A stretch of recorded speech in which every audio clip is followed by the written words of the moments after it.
Hello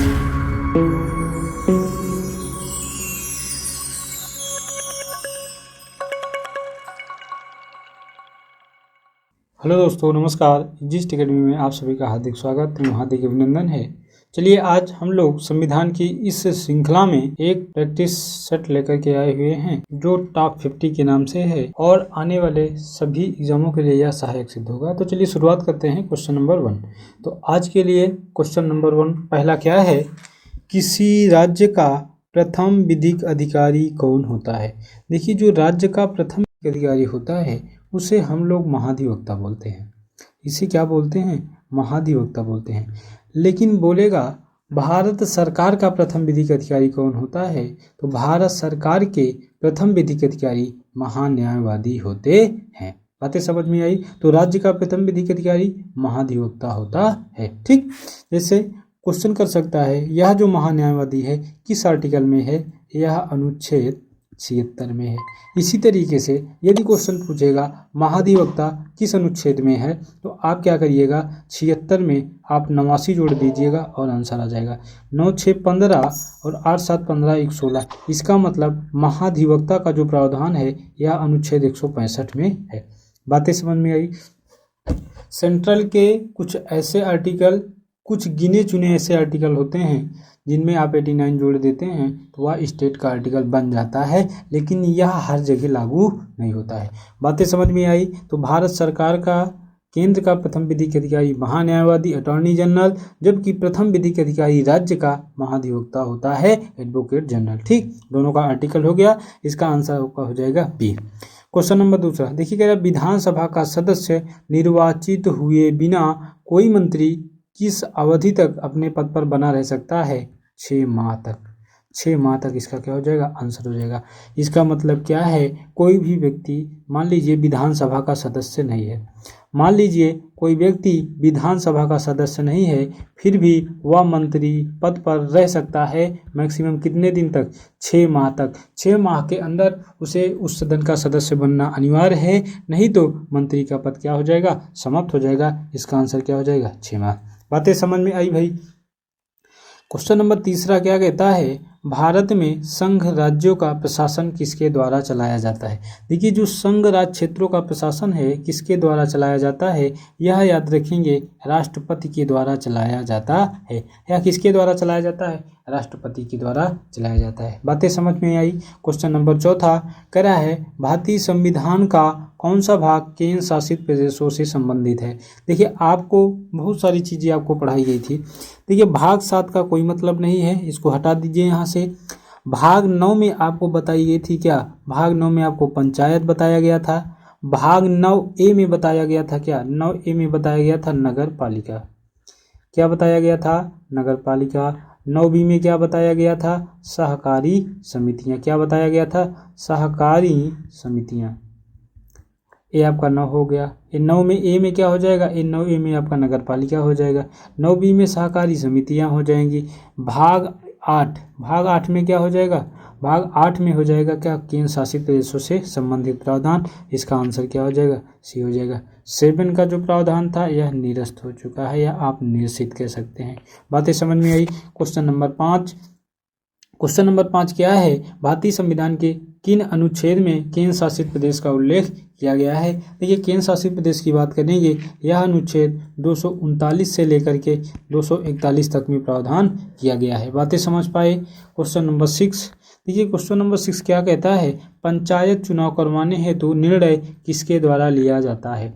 देखिए, यह जो पंचायत का चुनाव है इसका निर्णय किसके द्वारा लिया जाता है, क्या राज्य सरकार द्वारा या केंद्र सरकार द्वारा या जिला प्रशासन द्वारा या चुनाव आयोग द्वारा। इसका आंसर हो जाएगा राज्य सरकार द्वारा। इसका क्या आंसर हो जाएगा, राज्य सरकार द्वारा। बातें समझ पाए या नहीं, बातें समझ पाए।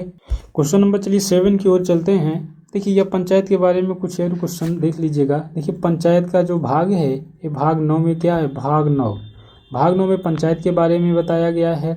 और यह कब जोड़ा गया, तो 73वां संविधान संशोधन 1992 द्वारा इसे क्या किया गया था, जोड़ा गया था। बातें समझ पाए।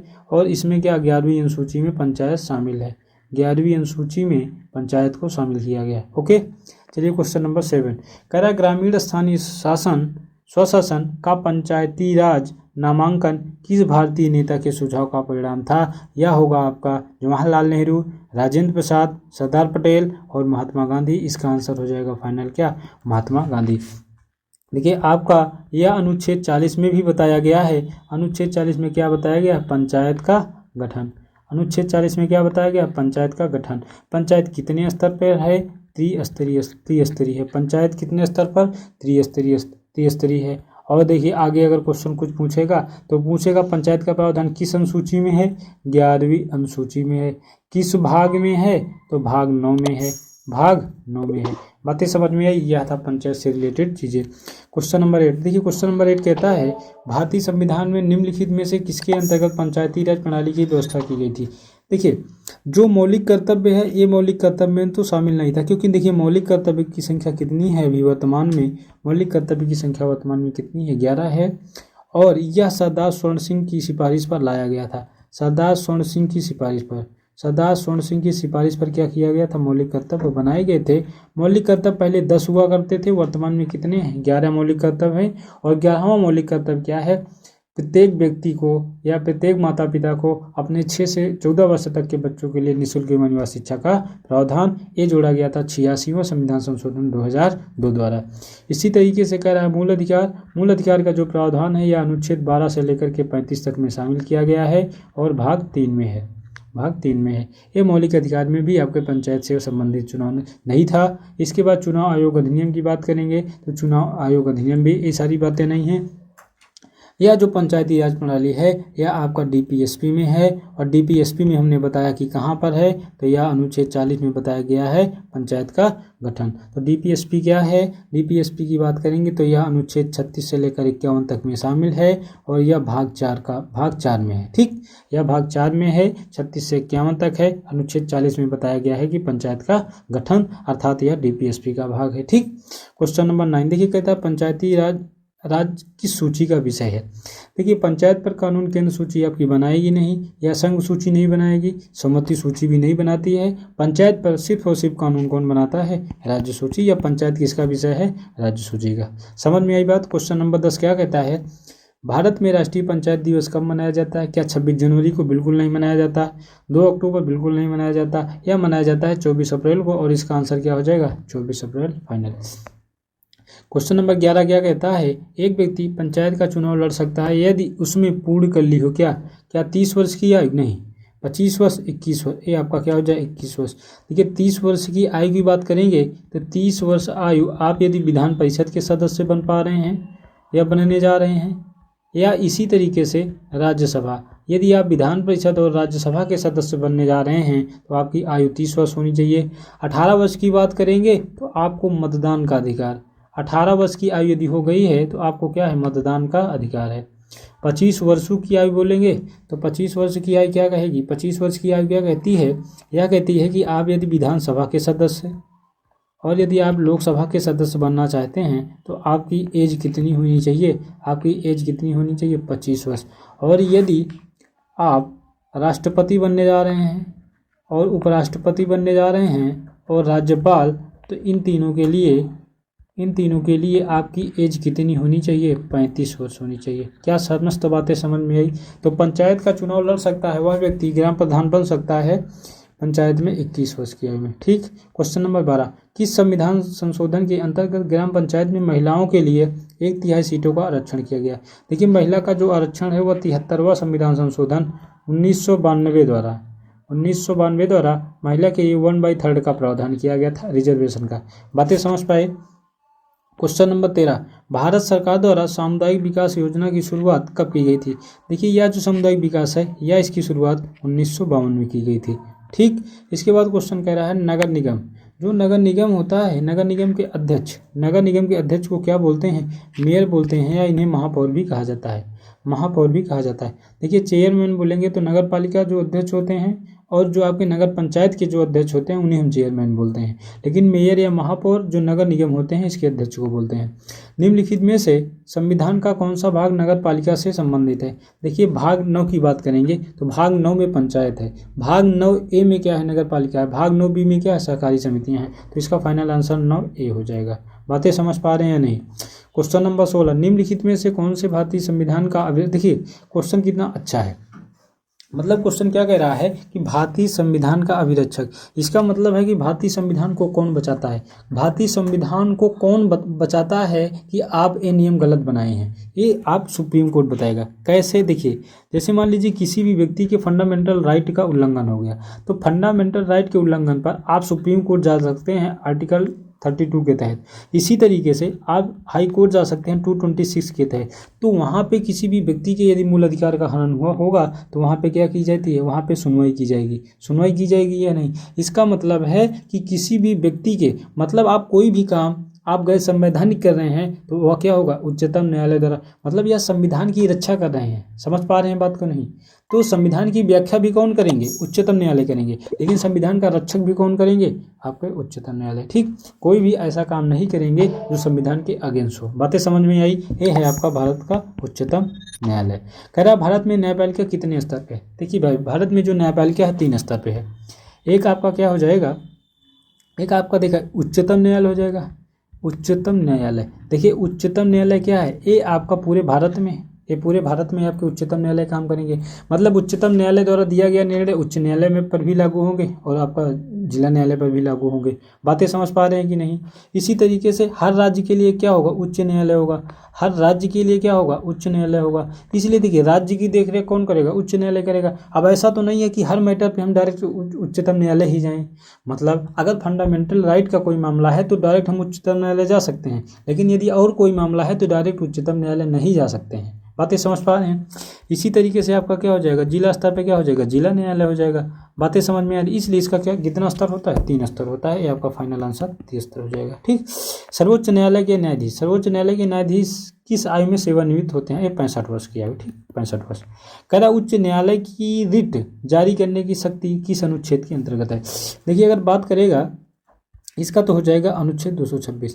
अगर किसी भी व्यक्ति के मूल अधिकार का हनन हुआ हो तो उस संबंध में उच्च न्यायालय अनुच्छेद 226 के तहत जा सकता है और उस मामले में हाई कोर्ट को अधिकार है वो रिट जारी करेगा। इसी तरीके से अगर सुप्रीम कोर्ट जा रहे हैं, मान लीजिए आप अनुच्छेद 226 का प्रयोग नहीं कर रहे हैं, अगर अनुच्छेद 32 का प्रयोग कर रहे हैं तो अनुच्छेद 32 में सुप्रीम कोर्ट जा सकते हैं डायरेक्ट। ठीक, बिना किसी से पूछे। यदि आपका मूल अधिकार का हनन हुआ हो तो आपको कुछ नहीं करना है, आपको लखनऊ जाने की जरूरत नहीं है या अपने राज्य के हाई कोर्ट में जाने की आवश्यकता नहीं है। अगर आपके मूल अधिकार का हनन हुआ है तो कुछ मत करिएगा, सीधा ट्रेन पकड़िएगा और दिल्ली चले जाइएगा, वहाँ पे आपकी सुनवाई हो जाएगी। बातें समझ में आ रही थी। यह प्रावधान है कि किसी भी व्यक्ति के फंडामेंटल राइट का यदि उल्लंघन होता है तो वह अनुच्छेद 32 के तहत सुप्रीम कोर्ट और अनुच्छेद 226 के तहत हाई कोर्ट जा सकता है और उस आर्टिकल के थ्रू क्या कर सकता है, रिट जारी करने की शक्ति है। बातें समझ में आई तो इसका फाइनल आंसर भी हो जाएगा। देखिए भारत के उच्चतम न्यायालय के न्यायाधीश की नियुक्ति, देखिए आप बात करेंगे, देखिए ये सुप्रीम कोर्ट है और ये आपका हाई कोर्ट, हाई कोर्ट। ठीक, अब ये सुप्रीम कोर्ट 65 वर्ष की आयु में सेवानिवृत्त हो रहे हैं। अभी इनसे नीचे हैं तो इनसे कुछ उम्र कम होगी तो इनका कितना हो जाएगा, 62 वर्ष की उम्र हो जाएगी। ठीक, इसी तरीके से अप्रॉक्सीमेट में इसका वेतन भी होता है। जैसे इनका वेतन यदि 2,80,000 होगा तो इनका वेतन 2,50,000 होगा।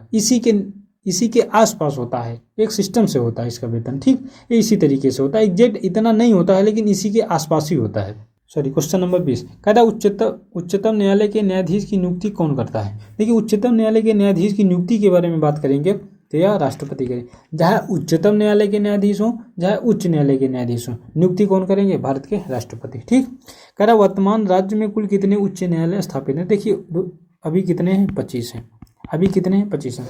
एक बात याद रखिएगा कि कोई भी 2 राज्यों का एक हाई कोर्ट हो सकता है, कोई भी 2 राज्यों का एक हाई कोर्ट हो सकता है और कोई भी एक हाई कोर्ट कोई भी राज्य में यदि जनसंख्या ज़्यादा है, जैसे उत्तर प्रदेश की बात करेंगे, उत्तर प्रदेश में कितने हाई कोर्ट हैं, 2 हाई कोर्ट। एक आपका क्या होगा, इलाहाबाद है, एक इलाहाबाद हाई कोर्ट है और इलाहाबाद की एक खंडपीठ कहाँ पे है, लखनऊ में है, लखनऊ में है। मतलब पॉपुलेशन ज़्यादा है, मतलब किसी एक राज्य में 2 हाई कोर्ट हो सकता है और 2 राज्यों का एक हाई कोर्ट भी हो सकता है। क्या बातें समझ पाए। चलिए क्वेश्चन नंबर अगले की ओर चलते हैं। क्वेश्चन नंबर अगला, जनहित याचिका दायर की जा सकती है। देखिए जनहित याचिका की बात करेंगे तो यह जो जनहित याचिका है यह हाई कोर्ट के द्वारा भी और सुप्रीम कोर्ट दोनों के द्वारा जारी की जा सकती है। इसका आंसर हो जाएगा दोनों। ठीक, क्वेश्चन नंबर 23 कह रहा एक उच्च न्यायालय का न्यायाधीश अपना त्यागपत्र किसको ये थोड़ा गलत लिखा है, किसको समर्पित करता है या किसको देता है? एक उच्च न्यायालय का न्यायाधीश अपना त्यागपत्र किसे देगा? भारत के राष्ट्रपति को। ठीक। क्वेश्चन नंबर 24, संविधान के कौन से अनुच्छेद अधीनस्थ न्यायालयों से संबंधित है? क्या 214 से 31 गलत है, 27 से 32 ये भी सही नहीं, 34 से 240 भी, ये आपका हो जाएगा 233 से लेकर के 237 तक।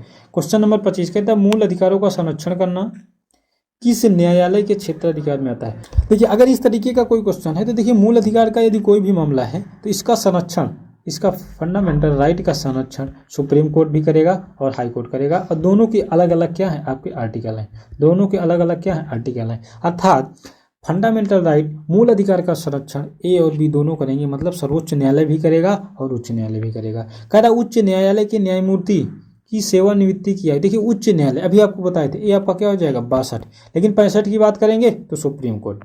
क्वेश्चन नंबर 27, देश की पहली लोक अदालत कहाँ पे आयोजित की गई थी? यह आपका आंसर हो जाएगा क्या? गुजरात हो जाएगा। क्या हो जाएगा आपका आंसर? गुजरात। अगला क्वेश्चन कह रहा है संविधान के किस भाग में अधीनस्थ न्यायालयों के बारे में प्रावधान किया गया? देखिए भाग 2 में बताया गया है क्या? नागरिकता। भाग 2 में बताया गया है नागरिकता अनुच्छेद 5 से 11, अनुच्छेद 5 से लेकर के 11,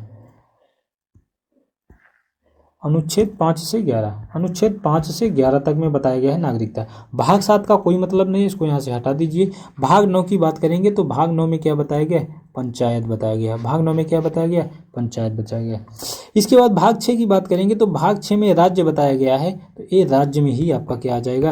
आपके अधीनस्थ न्यायालय आ जाएंगे। राज्य में ही आपके क्या आएंगे? अधीनस्थ न्यायालय। क्वेश्चन नंबर 29, भारतीय संविधान के किस अनुच्छेद में भारत के महान्यायवादी के पद का वर्णन है? बहुत अच्छा क्वेश्चन है, अभी आपको क्वेश्चन कराए थे। यह महान्यायवादी अनुच्छेद 76 में है, जो भारत का प्रथम विधिक अधिकारी होता है, नियुक्ति राष्ट्रपति के द्वारा की जाती है और भारत सरकार की तरफ से एक कानूनी मामलों को क्या करते हैं? देखते हैं। बातें समझ पाए? क्वेश्चन नंबर 30, भारत के महान्यायवादी की नियुक्ति कौन करता है? यह आपके राष्ट्रपति करते हैं। कौन करते हैं? राष्ट्रपति करते हैं। निम्नलिखित में से किसे भारत सरकार का प्रथम विधिक अधिकारी समझा जाता है? तो भारत सरकार का प्रथम विधिक अधिकारी महान्यायवादी को बोला जाता है, लेकिन राज्य का प्रथम विधिक अधिकारी, यह राज्य का प्रथम विधिक अधिकारी कौन होता है? महाधिवक्ता, मतलब एडवोकेट जनरल होता है। और उसी 76 में यह आर्टिकल कितने में है? 76 में, और इसी 76 में आप 89 जोड़ देंगे तो यहाँ पे हो जाएगा 165 अनुच्छेद 165। 165 में राज्य के महाधिवक्ता की बात करता है, जो राज्य का प्रथम विधिक अधिकारी या कानूनी अधिकारी होता है। बातें समझ में आई? और सरकार की तरफ से काम करता है। संसद के किसी सदन का सदस्य न होने पर भी सदन की बैठक में भाग ले सकता है। बहुत ही अच्छा क्वेश्चन है, बहुत ही इंपॉर्टेंट क्वेश्चन है। कहने का मतलब जो होता है, यह जो महान्यायवादी है, महान्यायवादी संसद के किसी भी सदन का सदस्य नहीं होता है, संसद के किसी भी सदन का सदस्य नहीं होता है, लेकिन वह संसद के सदन में बैठ सकता है, विचार विमर्श भी कर सकता है, अपने मतदान नहीं कर सकता। बात को यहाँ पे ध्यान रखिएगा, महान्यायवादी संसद के किसी भी सदन में बैठ सकता है, विचार विमर्श कर सकता है, लेकिन मतदान नहीं कर सकता, क्योंकि वह संसद के किसी भी सदन का सदस्य नहीं है। बातें समझ पाए? तो क्वेश्चन वही कह रहा है कि किसी सदन का सदस्य ना होने पर भी सदन की बैठक में कौन भाग ले सकता है? तो भारत का महान्यायवादी। बहुत ही अच्छा क्वेश्चन था। क्वेश्चन नंबर 33, राज्य सरकार को कानूनी मामलों में सलाह देने के लिए अधिकृत है। तो कह रहा, देखिए क्वेश्चन वही है, जो आपके सेंट्रल में काम करते हैं महान्यायवादी, उसी तरीके से स्टेट में काम करते हैं आपके एडवोकेट जनरल, मतलब महाधिवक्ता। ठीक, तो यहाँ पे क्वेश्चन का आंसर हो जाएगा महाधिवक्ता। क्वेश्चन क्या कह रहा है? राज्य सरकार को कानूनी मामलों में सलाह देने के लिए कौन अधिकृत है? तो ये आपके क्या हो जाएंगे? महाधिवक्ता। ठीक, भारतीय संविधान के किस अनुच्छेद में नियंत्रक एवं महालेखा परीक्षक के पद को बताया गया है? या अनुच्छेद 148। Comptroller attorney general of India अनुच्छेद 148 में बताया गया है। ठीक, क्वेश्चन नंबर 35, भारत के नियंत्रक एवं महालेखा परीक्षक की नियुक्ति किसके द्वारा की जाती है? इसकी नियुक्ति राष्ट्रपति द्वारा की जाती है। बातें समझ में आई? क्वेश्चन नंबर 36, भारत के नियंत्रक एवं महालेखा परीक्षक की नियुक्ति कितने वर्ष के लिए की जाती है? तो इनका कार्यकाल भाई साहब 6 वर्ष का होता है। ठीक, क्वेश्चन नंबर 37, भारत के नियंत्रक एवं महालेखा परीक्षक की रिपोर्ट की समीक्षा कौन सी संसदीय समिति करती है? इसको करते हैं लोक लेखा समिति। देखिए क्वेश्चन अगला कह रहा है संघ सूची में कितने विषय हैं? देखिए आपकी बात करेंगे 59 विषय। राज्य सूची में कितने विषय हैं? राज्य सूची में 59 विषय हैं। और 52 की बात करेंगे तो 52 विषय किसमें हैं? तो 52 विषय की बात करेंगे तो यह आपका समवर्ती सूची, समवर्ती सूची। समवर्ती सूची में 52 विषय, और ये आपका 58 नहीं होगा, यहाँ पे 98 होगा, और 98 होगा तो संघ सूची आ जाएगी। इसका आंसर क्या हो जाएगा? सी। दोनों बात को याद रखिएगा। राज्य सूची कानून कौन बनाएगा? राज्य सरकार बनाएगी। कितने विषय? 59 विषय। इसी तरीके से समवर्ती सूची की बात करेंगे। समवर्ती सूची में कितने विषय? 52 विषय। कौन कानून बनाएगा? केंद्र भी कानून बना सकता है, राज्य भी कानून बना। जबकि संघ सूची की बात करेंगे, संघ सूची में 98 विषय हैं, और इन 98 विषयों पर कानून बनाने का अधिकार किसे होगा? केंद्र सरकार का होगा। कोई बात ऐसी जो न समझ में आई हो? समझ में तो आ रही है बातें, तो इसका आंसर क्या हो जाएगा? ए हो जाएगा। कह रहा संघ को राज्य भाषा हिंदी यह प्रस्ताव संविधान में कब पारित किया गया? देखिए, कहने का मतलब यह है, संघ की जो राजभाषा है, संघ की राजभाषा हिंदी, यह प्रस्ताव संविधान सभा में कब पारित किया गया? क्या 26 जनवरी 1950, या 15 अगस्त 1947, 10 जनवरी 1963, या 14 सितंबर 1949? इसका आंसर हो जाएगा 14 सितंबर 1949। क्वेश्चन कह रहा है,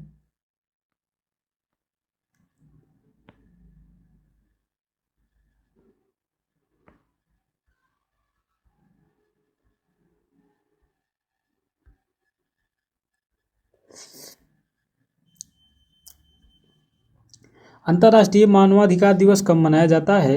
तो यह जो होता है अंतर्राष्ट्रीय मानवाधिकार दिवस, यह मनाया जाता है 10 दिसंबर को। यह कब मनाया जाता है? 10 दिसंबर को। चलिए क्वेश्चन नंबर 41 की ओर चलते हैं। कहता काका कालेलकर आयोग का संबंध किस आयोग से था?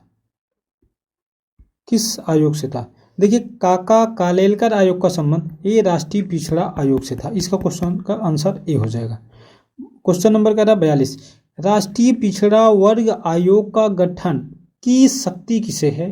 क्या राष्ट्रपति को है, या मंत्रिपरिषद, संसद, प्रधानमंत्री? इसका आंसर हो जाएगा आपका क्या? राष्ट्रपति। ठीक। कह रहा है राष्ट्रीय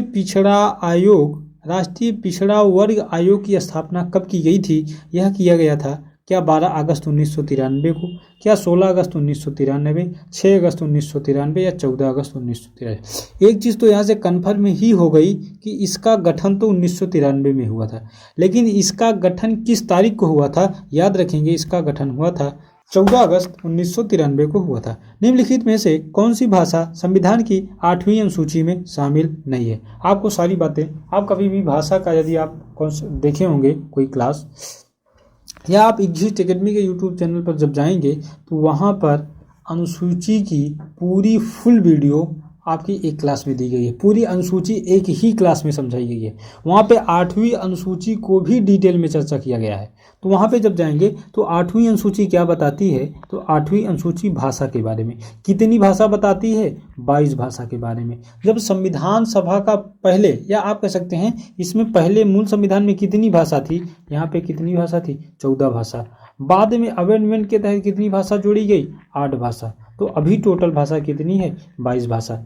अच्छा, एक बात आप लोगों को ध्यान में रखे होंगे, नोट करके एक पॉइंट जरूर अनुसूची 8 में हम लिखवाए थे कि क्या, एक तो आप याद रखेंगे भाई साहब भोजपुरी याद रखिएगा, एक आप याद रखेंगे राजस्थानी, और एक भाषा आप याद रखिएगा क्या? अंग्रेजी। नोट करके ये पॉइंट हम लिखवाए थे जब आपको अनुसूची 8 पढ़ाए थे। ये 3 भाषा संविधान की जो 8वीं अनुसूची है इसमें शामिल नहीं है। देखिए, उसी में से क्वेश्चन पूछ लिया है कि कौन सा शामिल नहीं है, तो भोजपुरी आपको याद है, और ये आपका आंसर क्या हो जाएगा? डी। ठीक। क्वेश्चन नंबर 45, राजभाषा का उल्लेख संविधान के किस भाग में किया गया है? तो भाग 17 में क्या किया गया है? भाग 17 में राजभाषा के बारे में बताया गया है। ठीक। क्वेश्चन नंबर 46, कह रहा है 71वां संविधान संशोधन द्वारा, देखिए ये भी आपको बहुत अच्छे तरीके से पढ़ाए थे।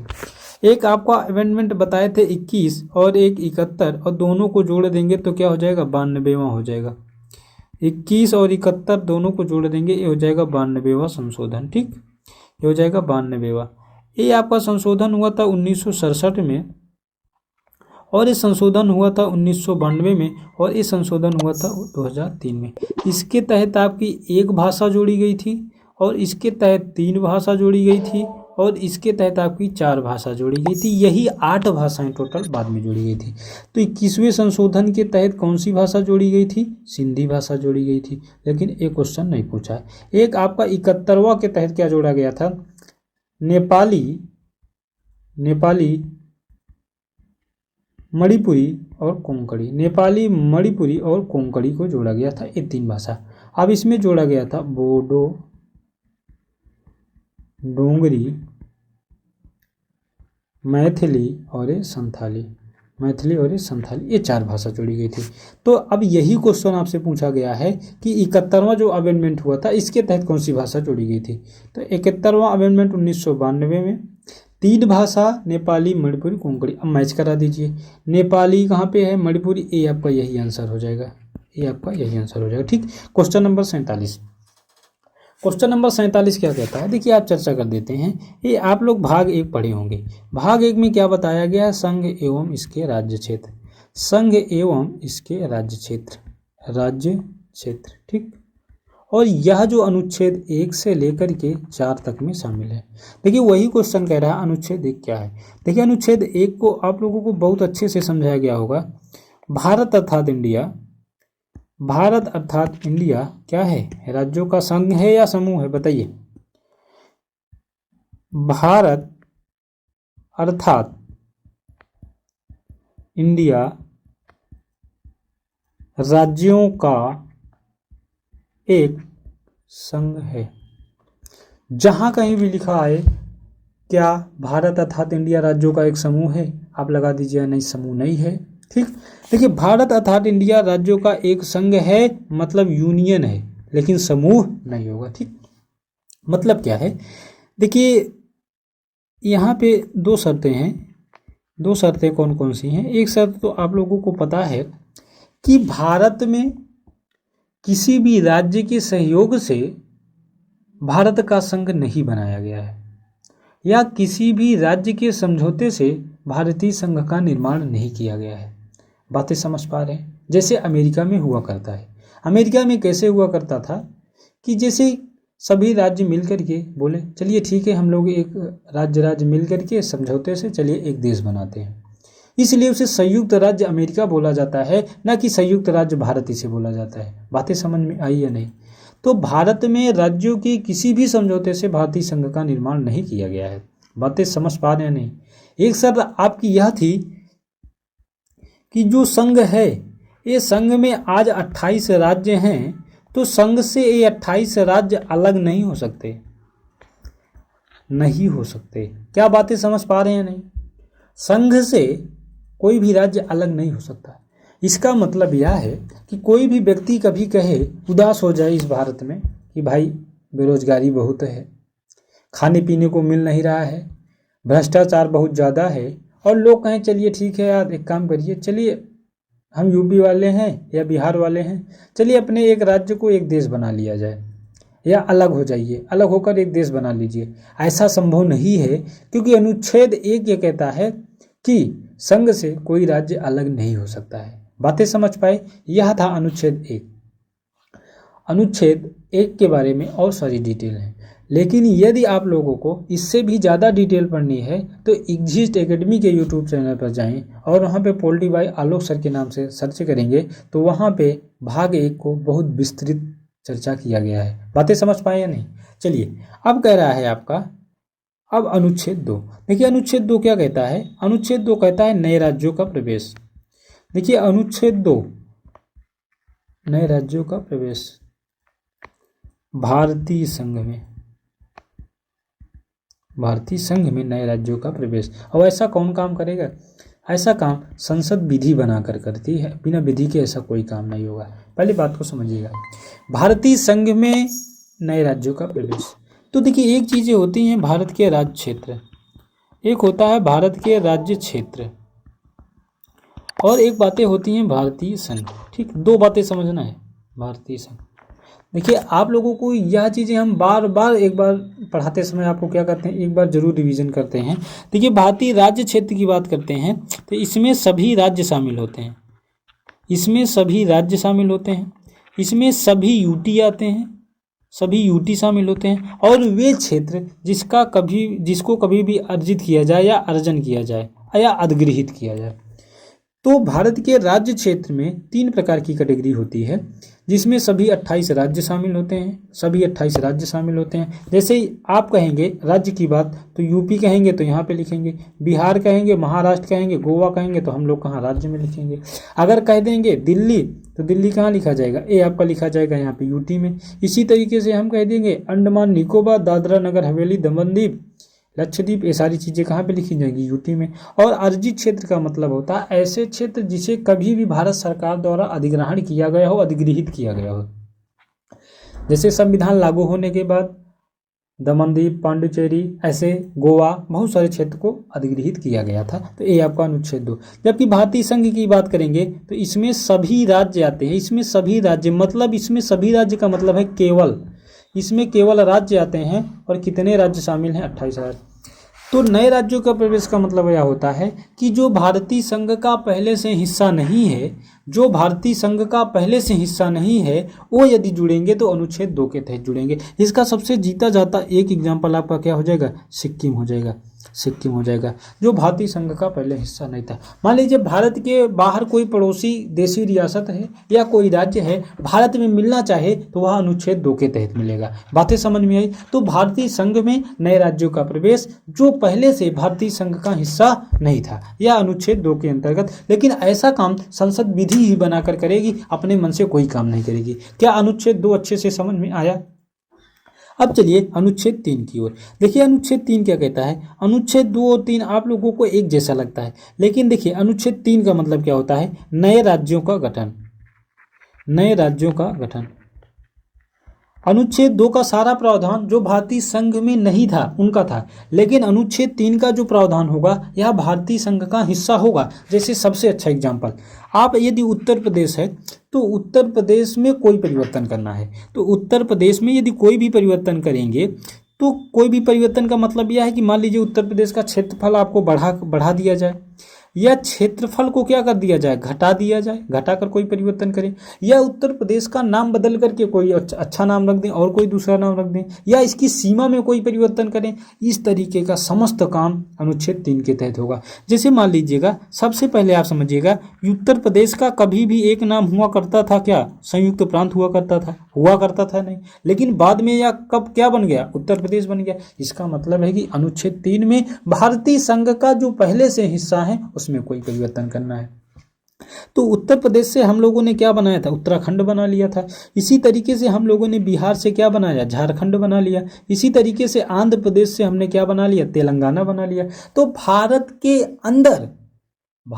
अंदर जो भारतीय संघ का हिस्सा है उसमें यदि किसी भी प्रकार का परिवर्तन करना है तो अनुच्छेद 3 के तहत परिवर्तन करेंगे। क्या अनुच्छेद 2 और 3 में कोई अंतर समझ पाए? अनुच्छेद 2 याद रखिएगा, जो भारतीय संघ का हिस्सा नहीं है उनको प्रवेश देंगे तो अनुच्छेद 2 के तहत। 3 की छेड़खानी कब करेंगे, भारत के अंदर जो पहले हिस्सा है उसी को क्या करेंगे, परिवर्तन करेंगे अनुच्छेद 2 के तहत। किसी भी राज्य का क्षेत्रफल ज़्यादा है, कम करके किसी दूसरे वाले को दे देना, या किसी का ज़्यादा कम है उसको ज़्यादा दे देना, या ज़्यादा वाले को कम दे देना, एवरेज कर देना, या किसी भी राज्य का नाम परिवर्तन कर देना, या उनकी सीमा में कोई परिवर्तन कर देना, या मान लीजिए उत्तर प्रदेश है तो उत्तर प्रदेश को पूरा नाम मिटा देना, नक्शे से ही गायब कर देना उत्तर प्रदेश, या क्या है, या मानचित्र का पुनर्निर्धारण करना। यह सारा काम अनुच्छेद 3 के तहत होता है। बातें समझ में आई? बातें समझ पाए नहीं? देखिए इसकी 2 शर्तें होती हैं अनुच्छेद 3 की। 2 शर्तें क्या होती है, जैसे मान लीजिए एक शर्त आपकी यह है कि अनुच्छेद 3 का यदि कोई भी मैटर होगा, कोई भी विधेयक संसद में तभी पेश किया जाएगा जब तक राष्ट्रपति की अनुमति नहीं ली जाएगी। कहने का मतलब यह है कि अनुच्छेद 3 का यदि कोई भी मामला होगा तो राष्ट्रपति की पूर्व अनुमति से ही संसद में पेश किया जाएगा, पहली कंडीशन। दूसरी कंडीशन यह है कि जैसे मान लीजिए जिस राज्य में परिवर्तन करना है, ठीक, जैसे मान लीजिए उत्तर प्रदेश में परिवर्तन करना है तो उत्तर प्रदेश को एक आपको पत्र भेजा जाएगा, या आपके विधेयक को आपको सबसे पहले सहमति पत्र भेजा जाएगा, सहमति ली जाएगी कि उत्तर प्रदेश आप बताइए आपके राज्य में परिवर्तन या आपके नाम में परिवर्तन हम करने जा रहे हैं, बताइए आपकी क्या राय है, क्या मत है। तो एक निश्चित समय के अंतर्गत वह राज्य की विधानमंडल राष्ट्रपति को बताती है, लेकिन राष्ट्रपति इसके मत को माने यह बाध्य नहीं है। मतलब राज्य विधानमंडल द्वारा दिया गया कोई भी सलाह राष्ट्रपति स्वीकार भी कर सकता है और उस अस्वीकार भी कर सकता है। मतलब एक लाइन में समझ लीजिएगा, इस तरीके का कोई विधेयक राज्य विधानमंडल में जाएगा, राज्य विधानमंडल चाहे माने और चाहे ना माने, राष्ट्रपति को जो काम करना है वो अपनी इच्छा से कर देंगे। बातें समझ में आई? इस मामले में राज्य का कोनो रोल नहीं है, जो इच्छा होगी राष्ट्रपति को करेगा। बातें समझ में आई? चलिए आगे को देखिए, अनुच्छेद 4 क्या कहता है। अनुच्छेद 4 ये कहता है कि भाई साहब अनुच्छेद आप 2 में कोई परिवर्तन कर दीजिए और अनुच्छेद 3 में कोई भी परिवर्तन कर दीजिए। मतलब क्या है कि नए राज्यों को प्रवेश कर दीजिए या भारतीय संघ के हिस्से में कोई परिवर्तन कर दीजिए। इस तरीके का आप कोनो भी काम करिएगा, आप हमसे ये मत कहिए आइएगा कि संविधान संशोधन करिए। बातें समझ में आई? तो अनुच्छेद 2 का 3 का कोई भी काम होगा तो ऐसा काम साधारण बहुमत से होगा, साधारण बहुमत से होगा। और यह काम अनुच्छेद 368 के तहत संविधान संशोधन नहीं माना जाएगा। बातें समझ में आई? संशोधन नहीं माना जाएगा, नहीं माना जाएगा। क्या बातें समझ पाई या नहीं? तो एक लाइन में याद रखिएगा, अनुच्छेद 4 कहता है अनुच्छेद 2 और 3 में कोई भी परिवर्तन करिए, ऐसा काम संविधान अनुच्छेद 368 के तहत संविधान संशोधन नहीं माना जाएगा, यह साधारण बहुमत से ही क्या होगा, पारित हो जाएगा।